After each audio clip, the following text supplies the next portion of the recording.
Welcome, I am your host, and this is the Unanswered Questions Podcast.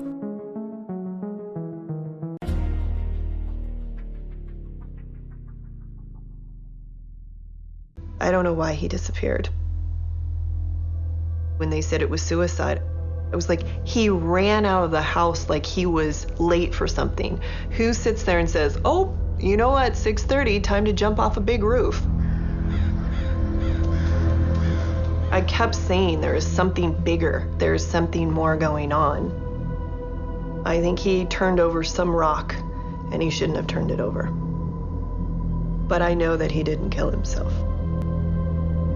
My hope is that there is somebody that's out there that knows the truth. Hello everyone, and welcome to another episode of my new podcast, Unanswered Questions, where every week we will endeavour to discuss a mysterious unsolved case that has many lingering unanswered questions. So I hope you enjoy, and as always, leave me some feedback on what you think about the show, and rate it as well. Now on to the show. This week we'll be talking about the strange death of Rey Rivera. So on the 24th of May 2006, the body of Rey Rivera was found inside the historic Belvedere Hotel in the Mount Vernon neighbourhood of Baltimore, Maryland. Although the event was ruled a probable suicide by the Baltimore Police Department, the circumstances of Rivera's death are very mysterious and disputed, to say the very least. Rey Omar Rivera was born on June 10th of 1973 to Angel and Maria Rivera. At the time of his disappearance, Rivera was a 32-year-old finance writer for the Oxford Club as a video contractor. Rivera and his wife Allison had relocated from California to Baltimore for his longtime friend Porter Stansberry as a writer and videographer for Stansberry's investment company, Stansberry & Associates Investment Research, a subsidiary of Agora Publishing. Rivera had stopped working for the company 6 months prior to his death in May 2006, but according to Stansberry, he did freelance work for another subsidiary of Agora Publishing. Porter and Rey, to my understanding, had a long friendship stretching back years. It was stated that both Rey and Porter had known each other since they were teenagers and had actually gone to prom together.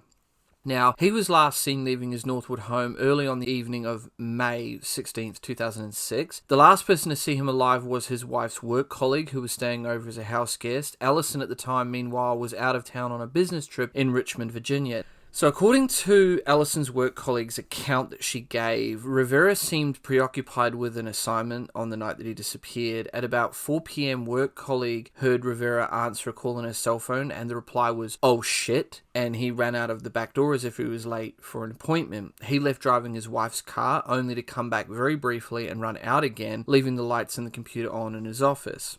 Allison tried to reach her husband on his cell phone that day but couldn't get a hold of him. She finally called a work colleague at 10 p.m. and asked her about her husband, but the work colleague said she hadn't seen him since he had left earlier that evening. At that point, Allison assumed that her husband was just out drinking. It wasn't until the next day that she began to worry. After spending the whole day calling friends and family looking for Rivera, his wife filed a missing persons report at about 3 p.m. on May 17th. Now, my understanding is Allison was the spearhead behind the investigation. The Baltimore Police Department at the time that he disappeared had a swathe of murder cases that they were trying to deal with, and they were quite overwhelmed is the way it was described to me. So Allison was kind of like, the way the detective in the episode described it was she was working harder, if not as hard as the police were, and she was really the one that was really gunning, trying to overturn every single rock in this case to try and find out what happened to her husband. She is probably one of the most amazing people I have seen in as far as being able to investigate someone's untimely death. Allison's an amazing person, and her investigative abilities and her persistence of never giving up and her motivation to just continue going even to this very day is very admirable. And I have a lot of respect for Allison, and hopefully one day this case will get a resolution and it will be solved. I found the most compelling character in the story as it's told in your series to be Allison, Rey's wife. She was an incredible investigator in her own right, very involved in the case, and also had a lot of participation in the production of this episode. Can you just talk a little bit about Allison and your impressions of her?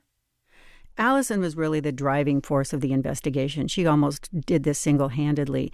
The Baltimore police were overwhelmed with other homicide cases, and it was just not something, this was such a strange, bizarre case. It was not something that they could tackle easily. So Allison really became the investigator in this case. She went up on the roof.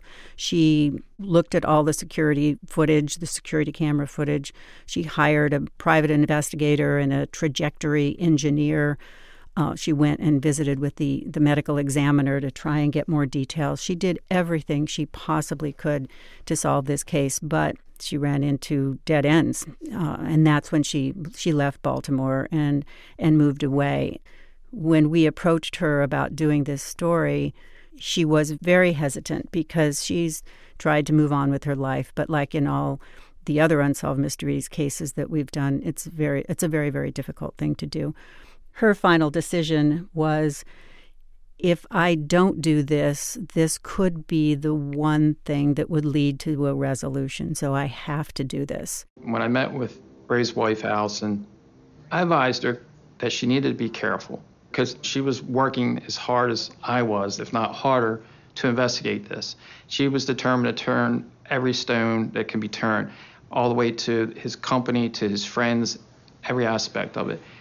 And if she's this afraid of what might have happened, she needed to be very cautious about who she talks to, when she talks to him, and how she goes about it. And just, she had to watch her back.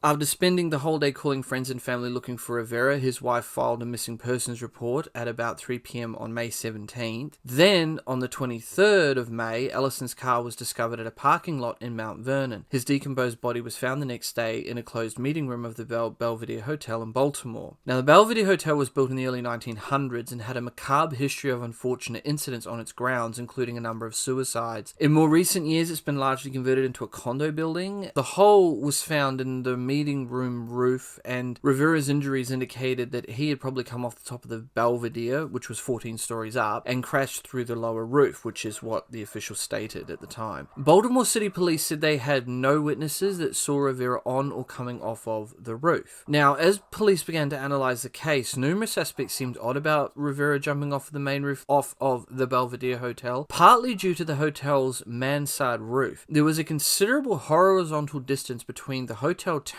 and the location of the hole in the lower roof. The vertical fall of approximately 177 feet and the building height was 188 feet, which is 57 meters, would have taken approximately 3.3 seconds. This suggests if he came from the roof and traveled a horizontal distance of 101 feet, 13 meters before impact, he would have had a horizontal speed of 29 miles per hour. Rey was wearing flip-flops or was barefoot, we don't know, and would have had a maximum run-up of just over 15 feet or 5 meters, which would have made it 2.5 seconds. So it doesn't really make sense that he jumped, if this maths is correct, and I'm leaning pretty heavily towards it was, because Allison, from what I understand, she actually hired a trajectory expert to look into whether this was actually possible, and judging, I don't know what his calculations were, but I do know that she did hire someone to look into this. Very top of the hotel roof.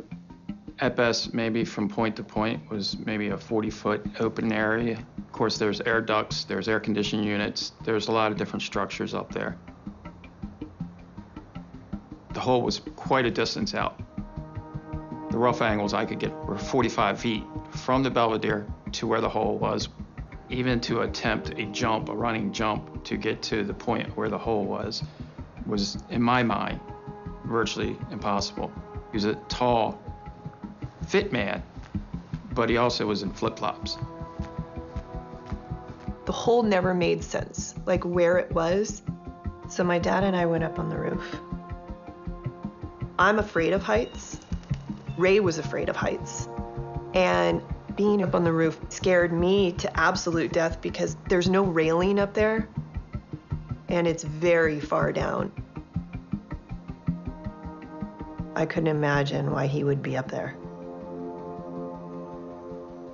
Immediately, nothing about the evidence at that point felt good to me.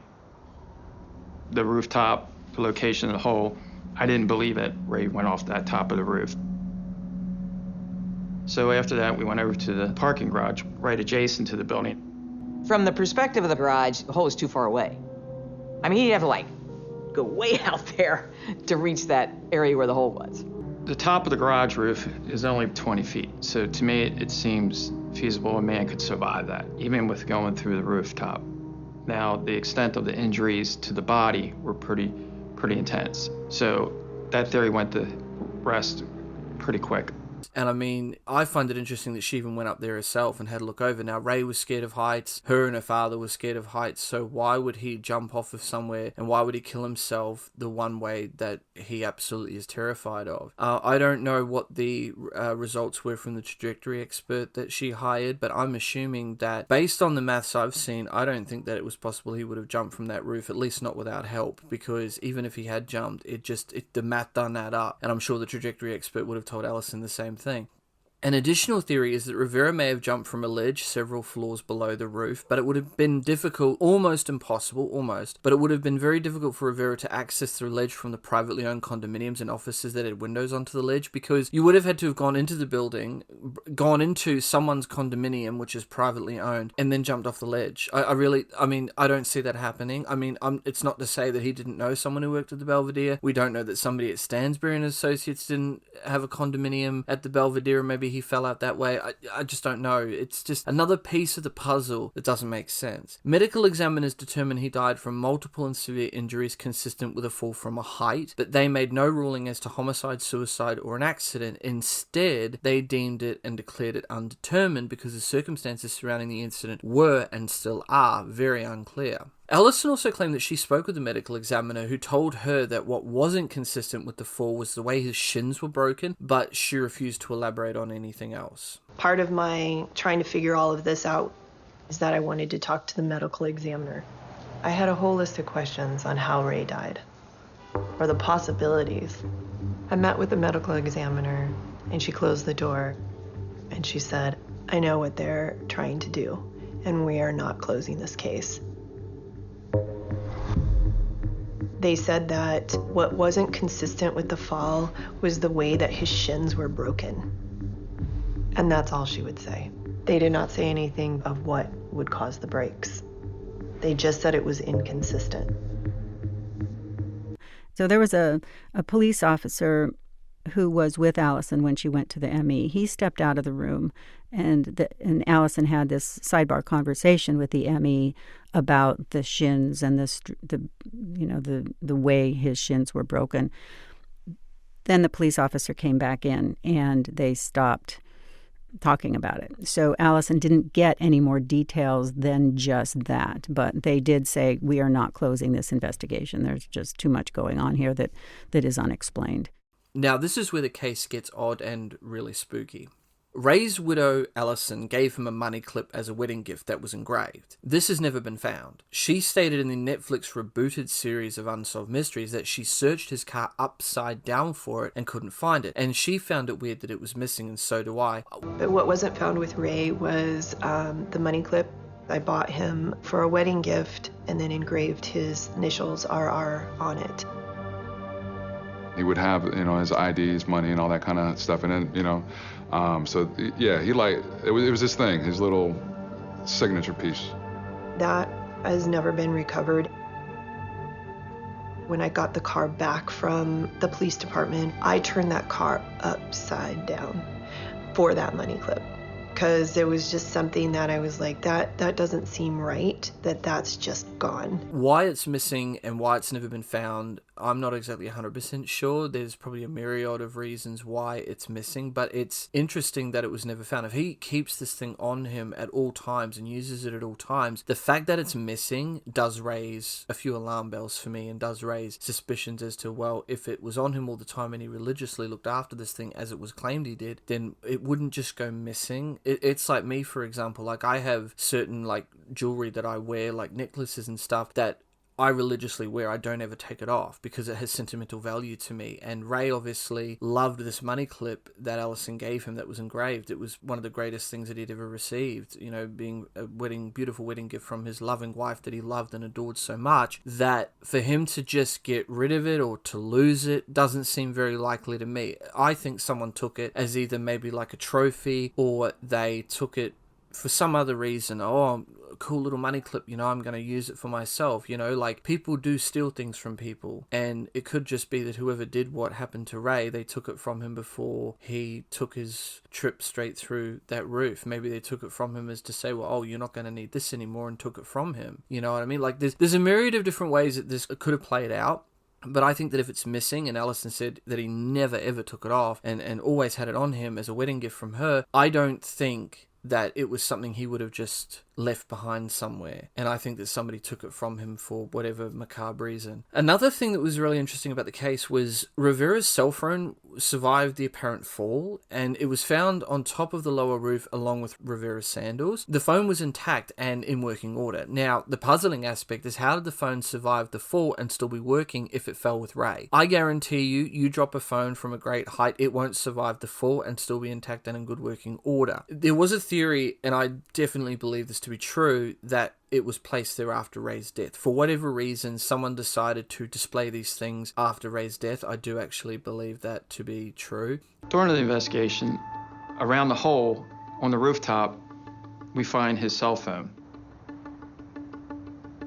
The phone was in totally working order.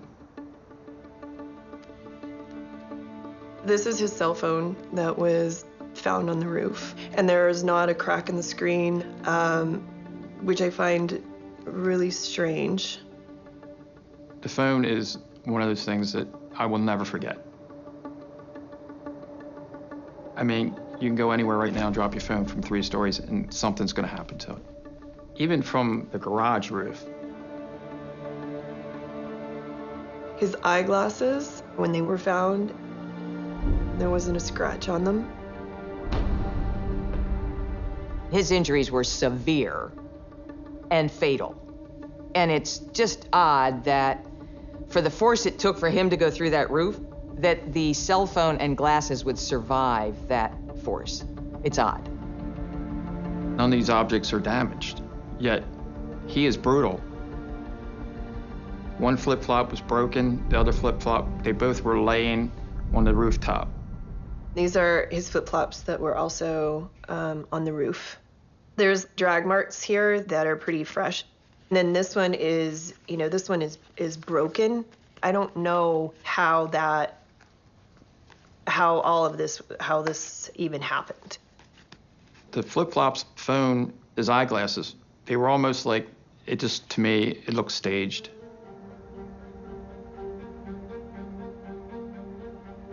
It raises that question. Well, did they really fall with him? Or did someone put them there after the fact? That is one of the most bizarre aspects of this case, are those belongings that were on the roof. And when talking to Detective Byer, the placement of those items, he just felt like it looked like they were staged. I mean, one of the bizarre things is that the cell phone wasn't broken. It was still working. His eyeglasses weren't broken. Allison told me later that she accidentally dropped those eyeglasses on her bathroom tile floor, and they broke. But they didn't break falling 14 floors.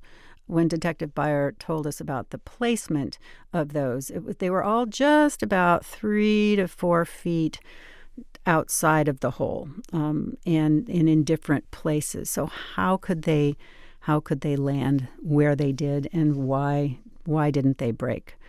That's one of the strangest aspects of this entire case. Authorities were unable to retrieve the video footage from the highly secure building to see what happened when Rivera made his way to the higher floors due to a technical problem, which I find extremely interesting. I mean, you have this building that has a very complex and technical security system, and it goes down on the very night that Rey dies. It could just be a coincidence, but I find it odd that it should be down at that time, because we can't say that Rey didn't go into the building with others, or that he didn't go, that he did or he didn't go. We can't say one way or the other that yes, he went there and met people there. We can't say that he didn't. So there's always a question hanging over, well, did he jump off the Belvedere or did he not? I don't think he did. But then again, we can't conclusively say that he didn't. Then there was the obscure note that was uncovered from Rivera's computer. The note was typed in a small print, folded up in plastic, that Allison found. I think it was behind the computer, as far as I know. It was all wrapped up and folded in plastic. It was also found with a blank check. The note was addressed to brothers and sisters and referred to a well-played game. It also named famous people who died, including Christopher Reeve and Stanley Kubrick, as well as ordinary people who Rivera knew in real life. When Rey was missing, I just went through the entire house trying to figure out any clues of where he might be. We were looking through the office, and that's when we found a note that was behind the computer. Often in a suicide, you have a note. Most people who contemplate suicide and commit suicide, they don't want to leave their family in the lurch. They want them to understand what happened. The note was probably about, this big in all. So it was shrunk down really, really small. And I know that he wrote the note the day he disappeared because there were scraps in the trash can. The note starts out, brothers and sisters. Brothers and sisters, right now, around the world, volcanoes are erupting. What an awesome sight. Whom virtue unites, death will not separate. It was a very unusual note. It had different names on it, some movie star names on it, family names on it. It was very unusual. There's a whole page of people he knew, but he's missed some significant people, so that seems strange. There were movies, and the movies were the ones that really stuck to him. I know what all of these things were. Nothing was really a surprise. It was just why they were all compiled and in the format they were compiled. I stand before you a man who understands the purpose and value of our secrets. That's why I cherish them as secrets. Because it was so weird, I just took that first sentence and laid it into Google search. And the first thing that came up was Freemasons. He definitely was, kind of curious in just secret societies, the Freemasons, and maybe he was looking to do a screenplay. I would describe the letter as cryptic. It's kind of like reading tea leaves. In fact, someone I used as a consultant when we were doing this story said, maybe it's written in code. That was a well-played game. Congratulations to all who participated. Ray was a prolific writer, and he wrote all sorts of stuff, everywhere. A lot of what he wrote down was just random thoughts that didn't necessarily connect. It could be from a phone number to a philosophy idea of why the sky is blue or work, and all in one pad of paper can be all of those things with not any rhyme or reason. Life is a test to see if you can control your spirit. Take care and enjoy the festivities. I didn't know what to do with it, gave it to the police immediately. We actually sent the note to the FBI lab. They came back and FBI kind of cleared the note as just an unusual note, but not suicide intent. This note, I hate because I don't understand it, but this is definitely not a suicide note. I do know that. The note included a request to make them and himself 5 years younger, which is just a really kind of strange thing. The note, I think it has been best described as being cryptic. It doesn't really make sense. It's just kind of like a really weird note that doesn't make sense. I mean, Allison even said in her interview that she found it really annoying because she didn't know what the note meant, and it was just annoying because she didn't understand it.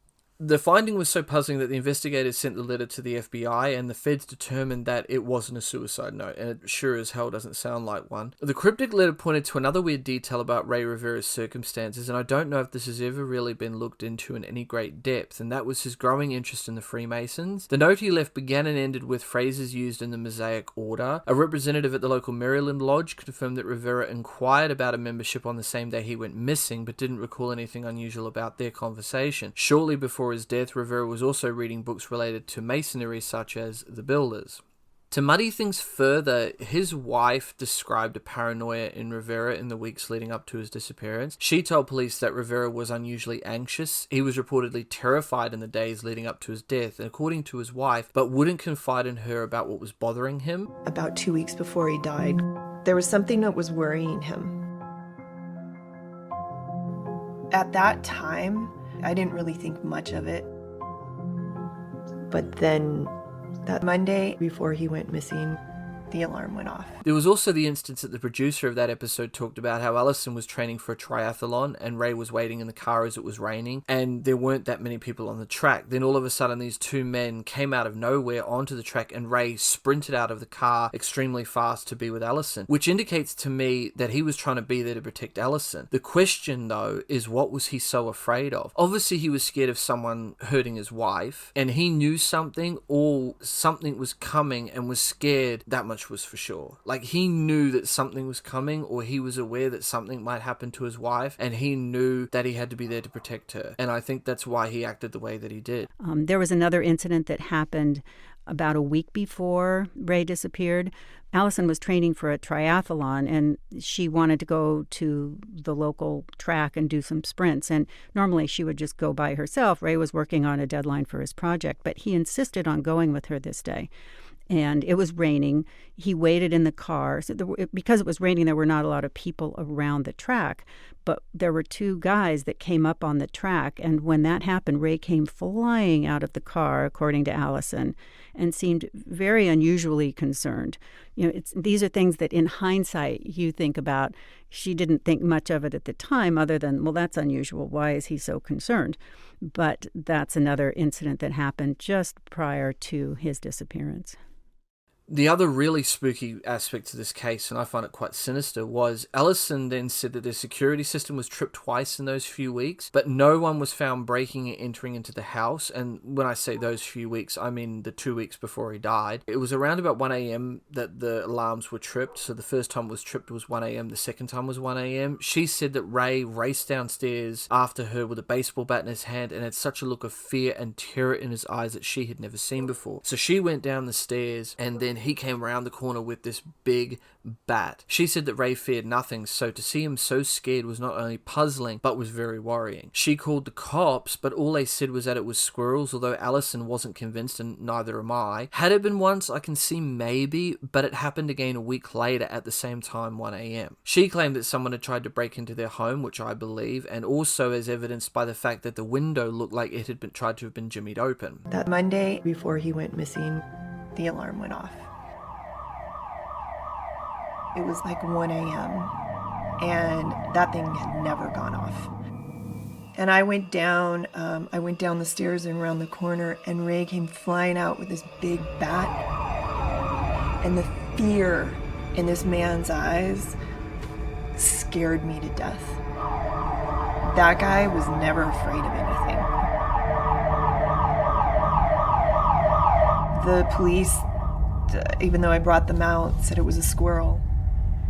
Then again, the following Tuesday at 1 a.m., it went off. Did Allison tell you anything more about that maybe we didn't see on camera? Or do you have any ideas about why it is that didn't at least intrigue the police to look into this a little bit differently? It seems like in the 2 weeks before Rey disappeared that he was overly protective of Allison and overly concerned about safety. When those two alarm incidents happened, Allison describes in the episode that she's never seen that kind of fear on his face. I did ask Allison if the alarm ever went off again after those two incidents, and she said no. And they religiously set that alarm every single night, even after Rey disappeared. So it is intriguing and interesting that it only went off twice, and it was right before he disappeared. Then there was the encounter with an unknown man at the park that left her husband visibly distraught, which I've only ever seen mentioned in one online article, and it wasn't brought up in the Unsolved Mysteries episode or anywhere else. So how this fits into the puzzle, I'm not sure. Now, Rivera's last full-time job was to edit a financial newspaper called The Rebound Report, published by a division of Agora Publishing based in Mount Vernon. Family and friends of Rivera had said that Rivera had expressed some unhappiness about his work because some of the stocks he wrote about weren't rebounding. In the fall of 2005, Rivera left Agora full-time and began producing videos for the company under contract. Longtime friend Porter Stansbury brought Rivera to Agora. Stansbury runs one of Agora's newsletter divisions and was mentioned several times in Rivera's bizarre note. Which brings me to the mysterious company known as Stansbury and Associates. The mystery call Rey had gotten the night he died that made him run out of his house originated from Stansbury and Associates, which was owned by Rey's longtime friend Porter Stansbury, who he was doing freelance work for. However, the call wasn't able to be traced to a specific extension within the firm, so no one has any idea who called Rey. The police traced the call and found out the call came from Stansbury and Associates, where Rey worked. But there was no way to figure out who made the call because the call came from the switchboard, and they couldn't track down the caller's extension. The phone call was critical because it seemed like the phone call caught him by surprise and he's like, I gotta go, like kind of in a panic. They also never came forward, and the other interesting aspect is no one but Rey and the person who made the call know what it was all about. Something about Stansbury and Associates felt off to me the more I dug into this case, because there are so many questions I have, and this company and Porter Stansbury keep cropping up over and over again. Apparently, according to the producer of the Unsolved Mysteries episode, she spoke with him, and apparently he made a claim to the media and lied, saying that Rey and Allison were in therapy, which wasn't true, and that Rey had some psychological issues, which again wasn't true. One of the things that was very troubling to Allison that she told me about was that he did speak to the media very early on, but what he said was that Rey and Allison had been in therapy, which was not true, that Rey had some psychological issues, which was not true. There is no one that we spoke to that supported that idea. And Allison was very troubled by the fact that Porter would say that to the media, because that was one of the things that probably made the police head in the direction of, oh, this was just a suicide. Now, the case it's never been determined that it was suicide. It's still considered an undetermined case. Police theorize, probably speculate that it was a suicide, but it's still an open investigation. It's a cold case, but it's still an open investigation.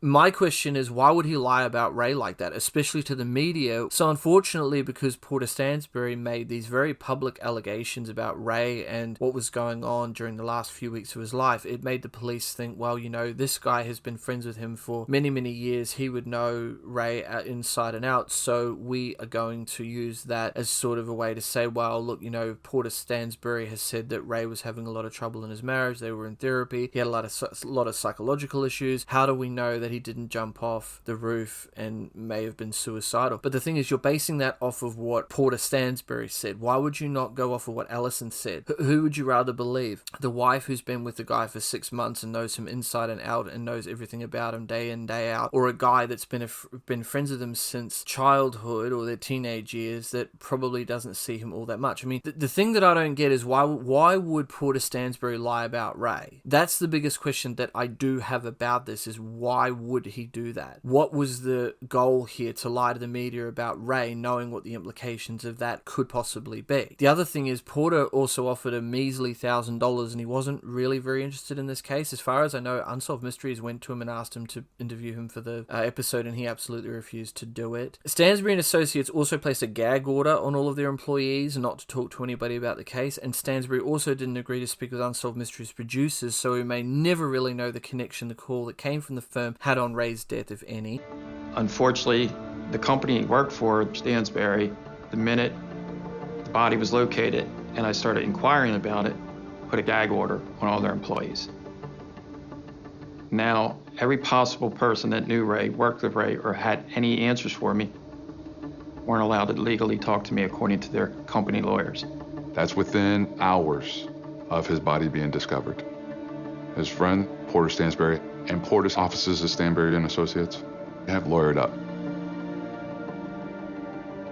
That's been a huge contention point, because basically the way I understand it was, Porter said that the reason that he put the gag order on the employees was so that they wouldn't talk to the media, and he was just hoping that this case would quietly go away, which I find really weird. You've got a guy who's been friends with Rey ever since they were teenagers, and he wants absolutely nothing to do with the case. He offers $1,000 he offers a measly $1,000, lawyers up as soon as the body is found, won't talk to police, won't offer any insight into what's going on, and basically puts a gag order on all his employees and basically hopes that the case will go away. I actually personally spoke to Porter Stansbury and asked him to interview for the episode.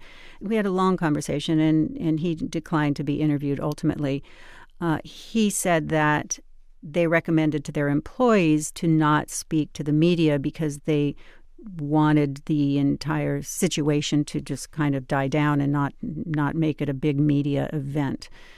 He would say that he didn't put a gag order on his employees, but in the piece, as you know, Mike Byer, the detective, tried to reach out and couldn't get cooperation from many of the people that he tried to speak to. So I think that Mike felt like he hit a brick wall. If you wanted to make yourself look any more guilty, that's the best way to do it. Because now, not only will you not talk about the case, not only have you put a gag order on all your employees, but you now won't help with the police investigation. I don't quite understand why someone who's been friends with Rey for so long wouldn't want to find out what happened to your best friend. If something happened to my best friend and I was in a position to help, hell yeah, I'd be like, I'll speak to you officers. What would you want to know? How can I help to find out what happened to my friend? The only reason I wouldn't, however, do that is if I had some involvement in his death. So I'm very heavily leaning towards the fact that I definitely think Porter Stansbury knows more about the case of what happened to Rey than what he lets on. It's just everything that he's done doesn't necessarily mean that he's guilty, but it definitely means that he knows more about this case, and I think he's definitely guilty of something for sure. The other very interesting thing as well that I found out about Stansbury and Associates, and it was also mentioned in the episode, was that Stansbury and Associates had sent an email a mass email in 2002 offering to sell a special report which claimed to have inside information about US EC dealings. The solicitation said investors could double their money if they bought and sold when told. Basically, it sounds like a get-rich-quick scheme that's a scam. The information turned out to be wrong, and in April 2003, the SEC, Security and Exchange Commission, filed a lawsuit charging the defendants with securities fraud. Prior to that, Rey was working on a newsletter called the Rebound Report, which is a newsletter that gives you stock tips to buy stocks that are not doing well, that are going to rebound in the future. Now, before Rey came out to join Porter in his business and work with him, Stansbury puts out a letter under a firm called Pirate Investors that touts the investment in a Russian firm that's going to discover uranium or something. The tip didn't work out and investors complained. And subsequently, the SEC filed fraud charges against Stansbury and fined Stansbury over $1 million. The company said that, it was absolutely their First Amendment right to give this advice. But according to the SEC, the advice was fraudulent. The SEC thing with Stansbury, it's part of what Rey needed to do when he came out initially, was a little bit clean up Porter's reputation while he was also writing financial newsletters.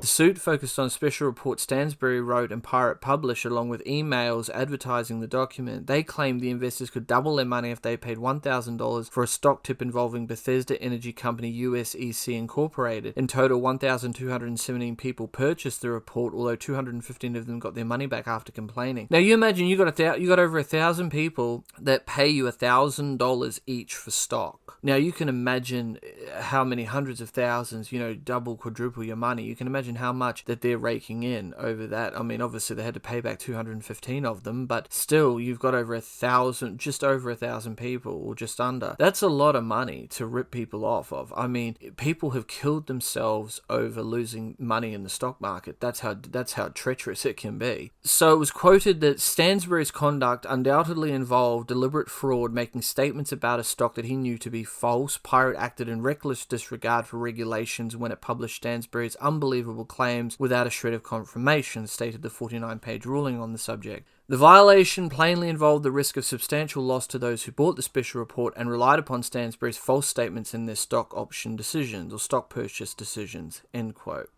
Pirate was ordered to pay $801,600 in restitution along with an interest of $248,496, while Stansbury had to pay $200,400 in restitution and $62,124 in interest. Each party has also been assessed a penalty payment of $120,000. According to the Stansbury and Associates website, Stansbury describes himself as the founder of the 8-year-old company. He writes a monthly newsletter, Porter Stansbury's Investment Advisory, that deals with safe value investments poised to give subscribers years of exceptional returns, which I highly question after what he got caught doing. Now, to me, my question is, what else was Stansbury and Associates involved in? Because if a company is caught in one dodgy deal, as I just stated, rule of thumb dictates that that's not all that they're involved in. One has to question how many more things are going on behind the scenes that we don't know about or that never came to light.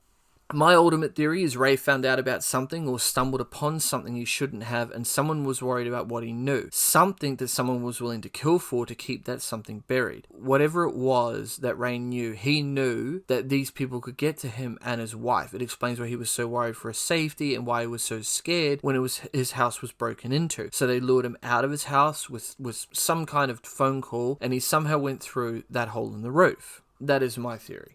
However, it doesn't stop there. We still have one or two more things that were brought up in this case that really make it very interesting. So there was another phone call. Now, this was never brought up in the episode, but Radio Times reported that during an interview on the You Can't Make This Up podcast, Unsolved Mysteries co-creator Terry Dunn-Muir introduced a second mystery caller to the case. So while the police had Rey's computer and were investigating it, someone called to inquire about it. Quote, when Alison Rivera's wife went to the police station to pick up Rey's computer, the detective mentioned someone had called a couple of times and asked to pick up the computers and was very interested in the status of the computers. Alison was very troubled, end quote. Nothing was found on the computers. Alison doesn't know how deep a dive the investigators did into those computers. But one of the intriguing things that happened was that when Alison went to the police station to pick up Rey's computers that they had taken from the house, as the detective was handing them to her, there were 3 computers. As the detective was handing them to her, he mentioned to her that someone had anonymously called a couple of times wanting to pick up those computers and wanting to know what the status of those computers was. And that actually kind of freaked Alison out. She was very troubled by the fact that someone was interested in those computers. So, who was that caller? Why did they want Rey's computer? Do they have any connection to the first as still unknown caller from Stansbury and Associates? As pointed out in the podcast, someone called Rey and no one knows why. There is also one other very interesting piece of information that I wasn't aware of until I listened to this episode of the podcast. The producer also said that this wasn't included in the episode as well. One of the things that the episode doesn't mention is that there was something else found in Rey's pocket when his body was found. Alison had given him a small little penny that had a heart cut out of it. She had found it on one of her work trips, and she had brought it home to him and given it to him and said, hey, whenever you need me, you just hold this penny and know that I'm close. And he always kept that penny in a little bowl on his dresser, and she had always seen it there on the dresser. But that penny was with him in his pocket when his body was found, and that's always been very curious to Alison and very interesting. Why did he take that penny with him that day? The other question is, why did he take that with him that night unless he knew he was in some type of danger or trouble, is my question. The case, sadly, today remains unsolved. With that, this case remains open, but with many unanswered questions that still remain unanswered. Please rate the show and let me know what you guys think about this and the many other cases I have covered. You can follow me on all major social media platforms, YouTube, BitChute, Dailymotion. I'm also on Twitter and Instagram. Links are all down below in the description. If you have a case you'd like me to have a look at or cover, don't hesitate to send me a message. I'm your host, and this has been the Unanswered Questions Podcast. Until next time. Next on Unanswered Questions. Known as Buster Crab, was a Royal Navy frogman and diver who vanished during a reconnaissance mission for MI6 around a Soviet cruiser berthed at Portsmouth Dockyard in 1956.